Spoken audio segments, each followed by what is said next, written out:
ना कॅफेवरून माझ्या भावाला इन्व्हाइट आलं होतं. मग काय नेकीवर पूछ ट्रॅफिक इग्नोर करण्यासाठी आम्ही ट्रेन पकडली आणि कुठे गेल्यावर काहीतरी होणं गरजेचंच आहे. हे बघा, आंब्याच्या सीझनमध्ये म्हणजेच गरमीत असे छोटे स्टॉल लागत राहतात. मग काय मॅन्डेटरी तर होतच. तसंच आम्ही फायनली आमच्या डेस्टिनेशनला पोहोचलो. मग ना कॅफे हा ठाणे क्लबच्या सेकंड फ्लोअरवर आहे. इकडे मी 2 वर्षापूर्वी डे टाइमला आली होती, पण इव्हनिंगचा व्ह्यू तर खूपच छान आहे.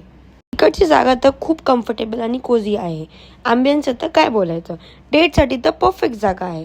हा ती वेगळी गोष्ट आहे, आम्ही डेटवर गेलो नव्हतो. शूट केल्यावर आली जेवणाची वेळ, पण इकडचं समर मेन्यू माझ्या टेस्ट बड्सला बिलकुल पण मॅच नाही झालं. मग काय, माझा मूड ऑफ झाल्यावर भावाने बोललं, चल मी तुला स्टारबक्सला नेतो. भावाला कापायची मजा तर वेगळी असते. ही बघा. कॉफी येताच आम्ही लोकांनी एवढे गप्पे मारले, 1-1.5 तास कसा निघून गेला आम्हालाच समजलं नाही. वेळ बघताच आम्ही ताबडतोब स्टेशनला पळालो आणि ट्रेन पकडली आणि तसंच आम्ही फायनली घरी पोहोचलो.